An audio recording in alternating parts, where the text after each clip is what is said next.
Hello everybody and welcome back to another very exciting video here on my channel. I have been procrastinating making this video. I don't know why. I don't have that many books sitting next to me actually on a small little TV tray type table that you can't even see on camera. But I have been procrastinating and I'm just finally ready to go over all the books that I've read in 2024. If you guys have been to my channel, you might know that 2024 was just a more hectic year. Technically, it was supposed to be a transition from active duty to the Guard, and then that didn't actually end up happening because my husband was too medically broken to join the Guard. It's like a little joke now, but at the time after we moved 2,000 miles to come home, it was just a little hectic, chaotic. We bought our house in October. Our life started turning around after being flipped upside down, and I knew since we were going to move prior to 2024, I knew I was going to have a very small book goal, and I did tackle my first book goal because I usually have about 2 book goals that I try and get every single year. The second one I did not meet, but that's okay. I have, I think, about 37 books. Technically a few are missing because I got rid of them, but I want to go over every single book, do my yearly wrap up for 2024 finally as we are sitting in the second week of January. So without further ado, let's go ahead and get into the books. January of 2024 was a very big reading month. I ended up reading about 10 books, which was pretty much 50% of my reading goal. I think it's one of the biggest reading months that I've had since really becoming more frequent with reading or publishing more online about reading. So the very first book we started with was actually The Girl on the Train. I started this because I was doing a thrillers in a week video. So this was my very first book of 2024 and I did enjoy it. I'm going to try and keep all of these books kind of simple and sweet and not necessarily ramble on too much about all of them because this could take hours in all honesty. I felt like this was a pretty decent thriller. It wasn't my favorite, but it wasn't necessarily terrible. I see them all over the place in thrift stores. I did enjoy the overall concept of it. I did at the time enjoy reading it. I was very intrigued to read it, but at the same time I did only rate it 3 stars, which honestly isn't bad. I would still recommend this, especially since you can find them in thrift stores left and right. They're very cheap. Then we have a few books from the Chronicles of Narnia. We're going to be hopping into this book a lot, in all honesty. I started reading this, I do believe, in December, and I think I only read 1 or 2 of them, and then I ended up finishing the rest of this in January, which was a very big accomplishment. So then we have 2 books actually in order. We have The Horse and His Boy and Prince Caspian from this collection, and both of them were 3 stars. Overall, I think this is great to tell stories or to read to your children, or if you're really younger. I think once upon a time I would have loved this so much more, kind of like how I love Harry Potter still now. I might have had a similar feeling to this if I would have read it earlier, but since I read it in my 20s, I enjoyed the story, but they weren't necessarily my favorite. Like, they're gonna be 4 stars, 5 stars. For the most part, all of these books were 3 stars, but I still absolutely love the fact that I have this. I love the copy, the edition I have, since it's all of them in one, and I think this book looks so great on my shelf, and I'm so glad I did tackle this book. We then hop into Beautiful Creatures. This is book 1 of the Beautiful Creatures series, and I actually really enjoyed this series. I had such a fun time reading it. It's a YA fantasy, has like magical elements to it, just a little bit, not necessarily crazy. There's a coming to age, there's a little subplot of romance. It apparently was hyped a long time ago. I also did not know until reading it that there was a movie, and just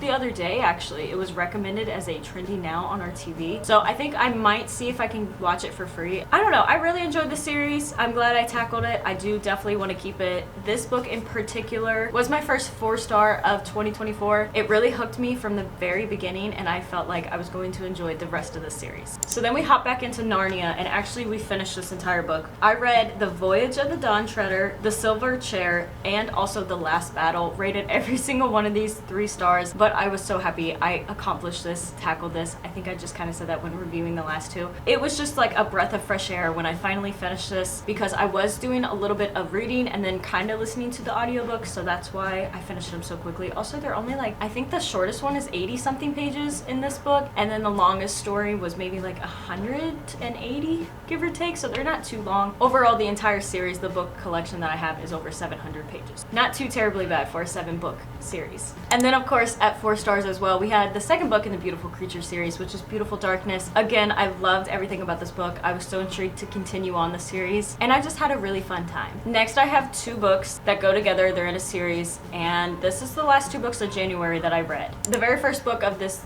trilogy, I guess you could say, because there's a novella, is Maybe Someday. I picked this up. I didn't enjoy like the cheating aspect of it, but the pacing, how fast I read it, how easy and simple, like you don't have to use your brain to read it. It was kind of like a palate cleanser in a way. Because of that, I did rate it 4 stars. Looking back, I'd probably say it's more of like a 3 stars. I don't remember too much except for some things that I didn't like about it. I didn't necessarily remember the things that I loved about it, but yeah, I'd say this one's more of a 3 star. And then of course, because I read that one, I did have Maybe Not, the novella. I read this. I did kind of enjoy this. I did not like the descriptions in this. I didn't rate this because this is just a novella, but I finished this pretty much in a whole day, and I was very happy that I got these finally taken off my physical TBR, because I had these on my list for just, I think, about a year or two, and I never touched them, never did anything with them. So the fact that I finally tackled them and I was able to get number 9 and number 10 books in January read was a huge blessing. In February, I read 5 books. The first one was actually Beautiful Chaos. Are you even surprised? The 3rd book in the Beautiful Creatures series. And again, I rated this one 4 stars. I feel like I don't really have to say much about this book. Then we have my first 5-star of 2024. I absolutely love this book, and I think about this book from time to time, especially when I see it sitting on my shelf. It is All the Light We Cannot See by Anthony Doerr. I had a hard time getting into this book for the first maybe 50, 100 pages. It took me like 20 pages per hour to read, which is extremely slow for me. And then all of a sudden, I was reading so quickly. Well, I was reading my normal like 50 pages per hour pretty much speed, and I got really into the book. I love how the paths crossed. I love this plot, the story. I love everything that happened in this book. It's kind of a little bit emotional, tugs at your heartstrings at the end, but at the same time, with it being the plot of the war like most historical fictions, I felt like this book was just really good and executed really well. And also because of this book, I picked up for my birthday Cloud Cuckoo Land by Anthony Doerr, because I want to see if it's just his writing that I really enjoyed, or if it's just this one book from him that I'll really enjoy. Next, I don't have this book anymore because I did read it, didn't care too much for it, and then got rid of it. I rated it 3 stars. It was Girl in Pieces. I think it was Kathleen Glasgow. I enjoyed the beginning and I enjoyed the end. I hated the middle part. I rated it, like I said, 3 stars. Looking back, I definitely feel it was like a 2 stars. I hate to change my ratings a little bit more, but I've just kind of gotten a little bit better throughout this year in 2024 about rating stuff. And I don't know. I'm glad I got rid of it. I'm glad I did tackle it, since I did find it in the thrift store, and I got rid of it in a My Free Little Library video, but there's not really much I want to say about that book. Then I read my first Frida McFadden book. This is The Housemaid. I'm sure you already know about this book, and I did enjoy it. It was 4 stars. I won't be continuing the series if you've already seen me talk about this book. I just heard too much about the second book is more like this book, and the 3rd book's similar to this book, to the point where each book gets progressively worse apparently. So I'm just gonna stick with The Housemaid, and if I want to read any more of her books, maybe I'll try like The Inmates, or there's a therapist one that I can't think of, but I'll try other ones that have really piqued my interest. But I like the overall concept of this book. I thought it was very interesting, and I was very intrigued to read it, and I was reading it very quickly for the most part. For our final book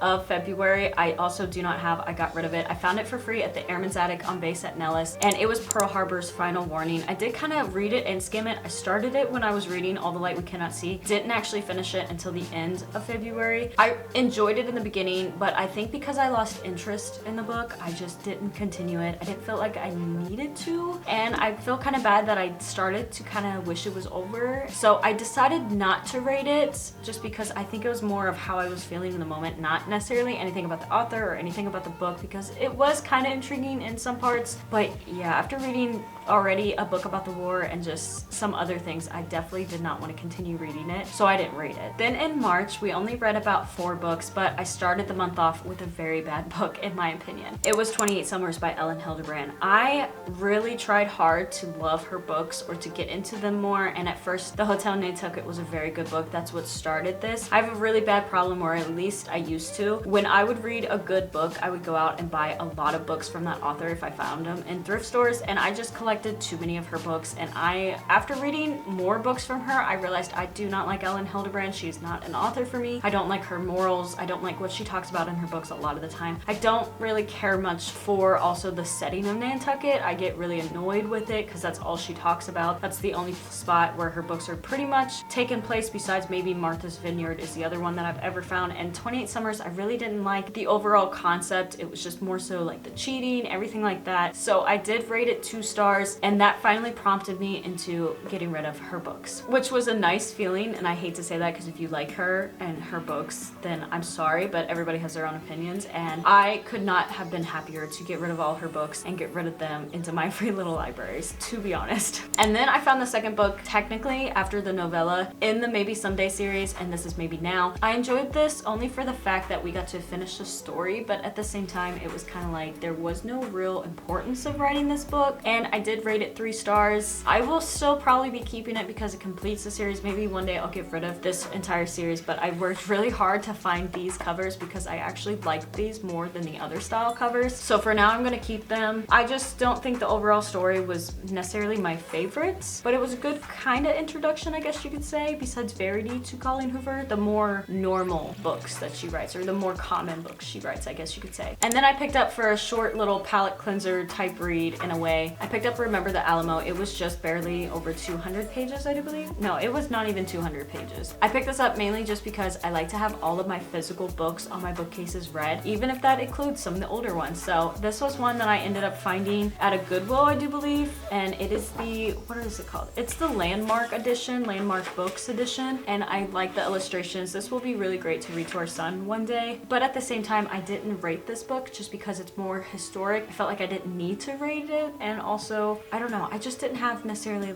a feeling of rating it, if that makes sense. Like, I didn't know if it would even fall in 3 stars, 4 stars, 5 stars. It was just one of those that because it's more history, it was just, oh, okay, this is how it was.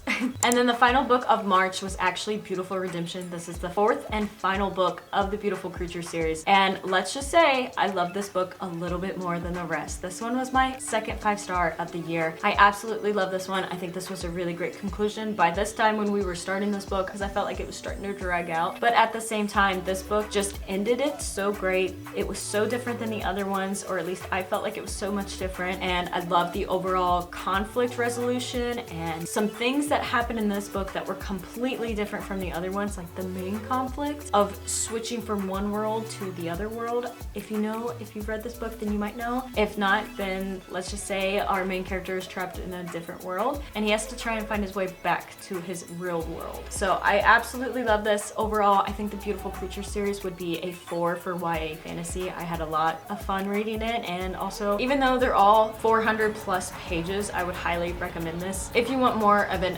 unknown, unpopular, I guess you could say, YA fantasy series that also isn't necessarily too long. All right, and then we have April and May. We have 2 months. I read 0 books. This is where we started finding out that the guard wasn't happening. Our life was just basically thrown up into our faces, and we were trying to figure out what we were going to be doing for the next month. I was in a kind of major life slump because I just didn't know what we were doing. I didn't know what was going on, and I just didn't feel like reading. And at the same time, a lot of our books were packed up because we had moved and we hadn't gotten them out. They were still kind of in our trailer a little bit, or they were just in boxes in a random room depending on the month. So I didn't read any. I'm not necessarily upset about that. I think it was good that I did take a little bit of a break, and I still hit my reading goal. It was well needed, to be honest. But then we hop into June, and in June I only read 2 books because I was getting back into reading, but I did happen to read a 5-star read, and it was The Wish by Nicholas Sparks. I picked this up just because Nicholas Sparks is kind of my go-to fallback type author, where I know majority of his books, besides a few, are going to be around 3-4 stars,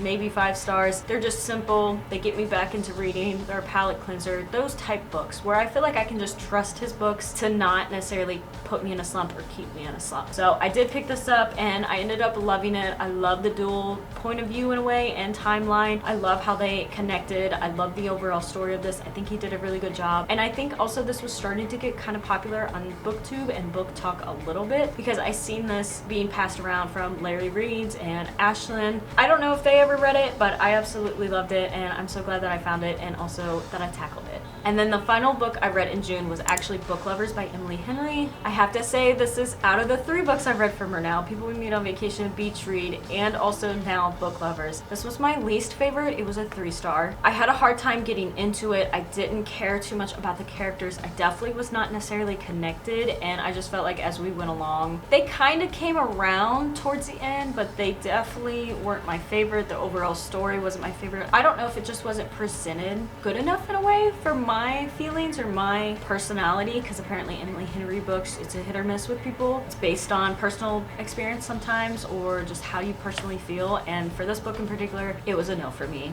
And I hate to say that, but I do have 2 books that I rated 4-star from her, and I do have Happy Place on my TBR for January, so hopefully I will read that and it will be high up there. But Book Lovers though, wasn't a big fan of it. In July, I also only read 2 books. I almost made it 3 books, but I just couldn't do it. And it was a trilogy, so this will spoil a little bit of August's first read. But first, we have Caraval. I absolutely loved reading this book. It really brought me out of the slump. Truly, this was a 5-star read. I imagined it so amazingly like a movie. I had such a great time. I love the magical system. I love the overall plot. I love how it kind of tricked your brain just a little bit. I felt like I kind of guessed a lot of things, but at the same time, there were a few things that I didn't guess. And I had reading vlogs for each of these books, so if you haven't checked those out, you can go check those out. I feel like I did a lot of Thunderstorm reading and watching, but I also had such a fun time, and I felt like it was very immersive, I guess is the good word to say. So 5 stars for Caraval. Legendary, however, was my favorite book. If you've already been to my channel, you might hear me talk about this book or of this series. Out of the series, this was my favorite book, but I rated it 4.5 because it was book 2 instead of book 1. I just loved the characters. At first, I hated Donatella, or I didn't want to read about Donatella because it was a different POV. From the first book, we were following the second sister instead of the first sister, Scarlet. I didn't care about her, but as we went on, I really enjoyed her a little bit more, and then towards like the middle of the book, I really got into her character, and I didn't care much about Scarlet no more because she was doing, let's just say, in my mind, it was more like cheating or leading on. I didn't really care much for how she was acting, so then I wanted to stay only with Donatella, and this ended up being my all-time favorite of the series, even though it is rated at 4.5 stars. In August, we've read 4 books. On the 1st of August, I did finish Finale. Like I said, I was so close to finishing this in July, but I just didn't get to it. This was a very good conclusion to the Caraval series. I did rate it 4 stars, so pretty much we dropped a half a rating each book, but I will say the overall trilogy is a 4.5. I think Stephanie Garber did a really great job with her writing. I imagined every single one of these books as a movie, and I just love this conclusion of a book. I love how we were in both timelines, actually, to a point. I felt like it helped see a lot, and I also kind of like the overall, I don't know if I want to say like the drama with a certain character that's introduced that wasn't supposed to be alive, I guess you could say. That entire plot was a really good plot, and I like that. That addition was really good. So overall, Caraval is a 4.5 star series, and I highly recommend it. Then I picked up All the Tea in China. This is a book that I never got rid of, but I thrifted probably around 2016 or so, and I ended up pulling up a prompt for my TBR jar that said like the oldest book on my physical TBR, or a book that I bought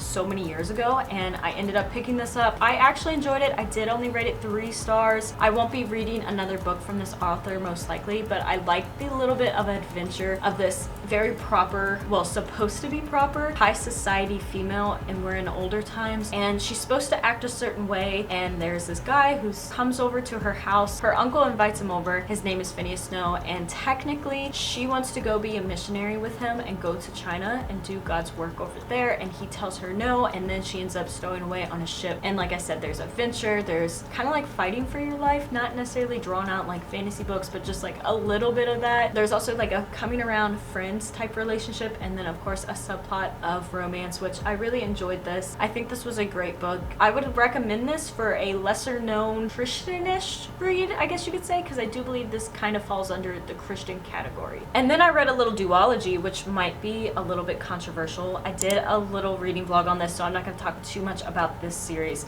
but it was It Ends With Us, and also It Starts With Us by Colleen Hoover. It Ends With Us, I did rate 4 stars. I actually did not mind this. I was reading this pretty quickly, and I was very intrigued into it. There were some things, of course, if you've seen the movie, read the book, you know about, but at the same time, I think it was just more of a serious book. I think Colleen Hoover did a pretty decent job, in my opinion. And then, of course, we go into It Starts With Us. This is the second book. This was her, as I said before, like her have fun book. She wrote it for her. She just wanted to have fun, and she wasn't trying to be more serious like she was with It Ends With Us. She was just trying to get her actual romance book out. That's how I'm gonna just put it. But yeah, I rated this one 3 stars, and It Ends With Us 4 stars. It's not a bad book, or they're both not bad books. I kind of would recommend, just depending on if you like Colleen Hoover, if you haven't read it, or if you're kind of new to joining the romance. Me personally, besides Nicholas Sparks, I don't read a lot of romance, so I was still getting into the genre just by a little bit. And then we move on to the 3 books I read in September. And let me just say, I picked up another Nicholas Sparks. This was the best of me. I did enjoy it to a point. It just wasn't my favorite one from him for sure. It definitely was not even a 4-star read. It was a 3-star. There were so many things I guessed, especially the ending I guessed a lot on. I put 2 and 2 together, and I think it had a lot of potential. It might have just been the time period that I read this. I was just kind of getting back into a little bit of a slump because we were kind of trying to house hunt and I was more preoccupied about other stuff. I love the cover. I think the story technically is a good recommendation, but like I said, it's just not one of my favorites, but I also don't hate it, which is a plus. And then we had The Invisible Life of Addie LaRue. If you know, you know. This was a 5-star. This was my favorite book of 2024. I absolutely love this book. I think V.E. Schwab did such a great job setting it up, the overall plot and concept, and also of course the ending. I enjoyed the ending. If you don't know, if you somehow haven't heard anything about this book so far, the main gist of this book is the main character basically sells her soul to the devil, and in turn she gets to figure out what she wants to do with her life, or more so live forever. She has immortality, but at the same time that comes with anytime somebody turns a corner, shuts a door, walks away from her, etc., they will forget who she is. Sometimes that's okay because people can come back and then treat her nicely, and other times people who were close to her think that she's trying to steal their baby or she's there to harm them, so then they get scared and they freak out, which is really kind of sad. But this entire timeline takes us from the 1700s when Addie is in France all the way up to 2014, I do believe, in New York. I absolutely love this book. I highly recommend it. It is such a great story. The way that eventually, I always say, like, Addie gets a light at the end of the tunnel because somebody all of a sudden remembers her. The kind of like scared you kind of feel, or like the nervousness, because it's one of those feelings like, is this guy gonna stay or something bad going to happen? I mean, if you know, you know. But I absolutely love this book, and because of this book, I want to be tackling more from V.E. Schwab. In October, we read one single book, but this book was not a normal length book. This was the longest book I read this year at 1,153 pages. It was The Stand by Stephen King. I finally tackled this. A lot of this I listened to by Books by English here on YouTube when I was at the gym. I enjoyed this. It fell just a teeny bit flat. I think I expected too much of it because it was so thick. I was expecting more of a 5-star read, especially because I've heard such great, amazing things about it. And it was a great, amazing book, minus some of the things that Stephen King talks about, because if you know me, you know that I think he's very vulgar in a very bad way. And he describes some things very terribly, and not terribly like he's not good at it. It's just like disgusting, and it's not so much the gore if it's horror, it's the sexual stuff. Besides those parts, I really enjoyed this book, but it was a 4 stars. I was just really hoping it would be 5 stars, and it just wasn't. But I'm very glad that I tackled this. This is a very big accomplishment, a big personal accomplishment, and I'm so thankful that I also found the copy I did, because this was so much easier to read than when I first tried tackling this book, I think last year. I had my mom's small little like mass market paperback. It was still probably this thick, but it was about half the size, and I only got like 200 or so pages in before I soft DNF'd it. So I finally picked it back up again, and this time I completely finished it, and it was 4 stars. If you can tackle something this big and you don't mind Stephen King, I think this is a good book to try and tackle. It would be a huge accomplishment. I just also hope that you enjoy it a lot if you do tackle it and accomplish it. I messed up just a little bit. I totally forgot about my 1 DNF. So before I actually read my first book that I finished in November, I read a book called The Neighbors, or I tried to. I think I got 200 and something pages in, and then I DNF'd it. I was struggling to read it. I just felt like I liked the overall plot of like a bad HOA or like a scary HOA where people just randomly die or they have stuff stolen. It was just dragging on. The dialogue was just boring for me, and I was just struggling to really get into it. So I did end up DNFing it, and I will be getting rid of that book, but I did forget to mention that, so I'm so sorry about that. Then in November, we only finished 2 books. It was about to be 3. Again, it's a trilogy just like Caraval. This is probably my favorite series of the year. I absolutely love this series. The first book we have is Kenneth Opel's Airborne. I read this in 2019, I do believe, and I loved it. It was so good. But back then I didn't know it was part of a series. And then not too long ago, probably about last year, I picked up this book because I had a different edition. I picked up this book and also the second book in the series. I ended up reading it again, and I still loved it. It was 5 stars. I think that Kenneth Opel did a really good job with this YA fantasy, YA sci-fi series. Very small touch of romance in this book. Romance more so in the second book and the third book, but it starts in this book, and the adventure with this book in particular. I love the plot of the story. I love up the adventure in the story. This entire series has so much adventure in it, but in this book in particular, there are pirates. They're kind of in airships, and actually I can show you how the Aurora looked. This is where our main character Matt Cruz is flying on. He's a cabin boy, and this is an airship, and they're up in the sky, and they have pirates up there that end up boarding them. Then they get stranded on a deserted island, and also there's so much thought process behind problem solving. They end up finding a very brand new creature that hasn't necessarily been documented, which is really cool. There's a little bit of science for that aspect, and I just overall loved this book. I highly recommend technically this book, but the entire series, because then as soon as I finished Airborne, I hopped into Skybreaker. Like I said, this is the second book. They're in a way standalones. Technically you're supposed to read them together because you'll spoil stuff from each book, but more so each book has its own specific story. So how in the last one we were on an airship and they got stranded, technically in this one there's something that happens at the end of book one that sets up for this book in a way. So our main character Matt Cruz is more or less just at an academy. He's learning technically how to fly airships and stuff, and he ends up doing, it's like where he has to do certain hours volunteering in a way. So he ends up being put onto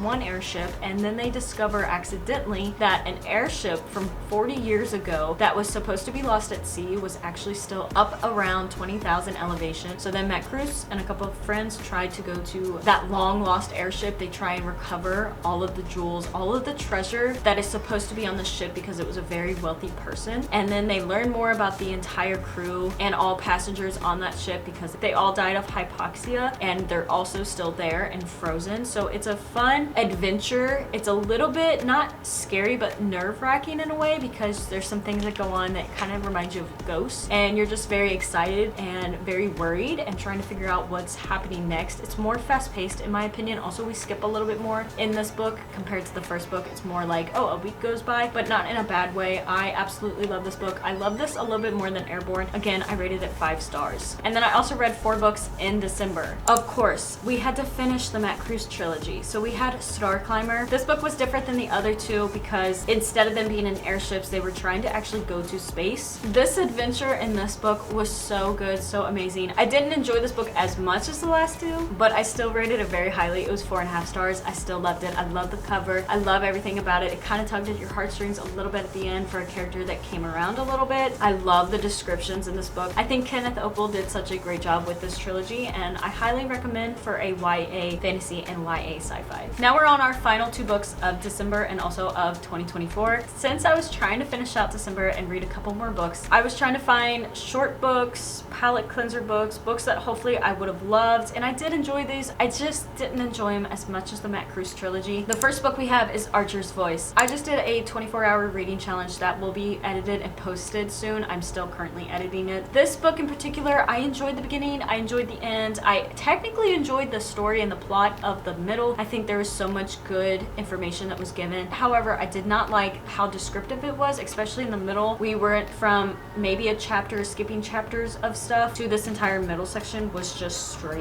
not straight. It was just a lot of physical stuff going on, and I just didn't care for it. It was just too descriptive. But I did actually highlight some things that I never do. I never annotate. There were some things like talking about Archer's hands being beautiful or his smile. I highlighted that because I was thinking about my husband while reading it. And then there were some other things about PTSD or things that were just relating in my life, I guess you could say, at the moment, and some things going on. And I just enjoyed it. Like, I had sad quotes and I had really happy quotes, really cute quotes, I guess you could say. I did rate this one 4 stars. It fell just the teeniest bit flat because I thought it was going to be better. I don't know if it's because it was a little bit overhyped, but I also thought it was supposed to be a sad book. And I didn't find it sad at all. I don't know if that's just me because I don't find much emotion in books, or if it was because I was thinking something bad was going to happen at the end. And in a way, something bad happened, but not like I was thinking. Overall, I would recommend this just with the knowledge of it being descriptive if you're not used to that. And then for my final book of 2024, I tackled The Midnight Library. I love this concept of how when you die, in a way, it was kind of like a purgatory, but instead you get to look through a book of regrets and go into books of your life. I really enjoyed that, and I think the author did a really good job at like placing the most random stories. How if you did one thing different, your life could go from you just sitting here to your other self could be, I think one of them was in the Arctic and then other ones was in like Hawaii or something. I think the author did a really good job at making each book that the main character went into so different from the previous one that she came out of. And I like the front cover, how it's kind of like an Easter egg, like I kind of thought in the beginning. Overall, this was a 4 stars. I was glad to end out the year on this book. I enjoyed it. I recommend this book, of course, as well. And it's not too long. It was like 280 pages, which is not bad at all. Now with that all out of the way, all of my books, let's go into my favorite part of this video and doing the statistics just a little bit. So of course, as always, I have my reading journal, or how I like to say reading binder. In my first page, we have number of books that I wanted to read. This was my first goal this year. I had 20 books as my first goal and 55 books as my second goal, since I always put 2 goals. I read 37 books this year. So we met my first goal at 20 books, but we did not hit that second goal at 55 books. That's fine. My physical TBR at the start of the year, I forgot to count until after we moved, and I had already bought a little bit more books. So I had over 70 plus books, and then came my birthday and I bought about 20 books more, and I picked up a few more from thrift stores. So we ended up this year with over 70 books. I hate to say that, it was about 90 books, and I was supposed to be less than 70 books on my physical TBR this year. I think in 2025 I'm really gonna try hard to be under 60 books. That would be my goal, or 65. My no buy months this year were January, June, and December. That's my normal ones, the first month, the last month, and then of course the middle month. I think, if I remember correctly, I did stick to that, minus maybe 1 book.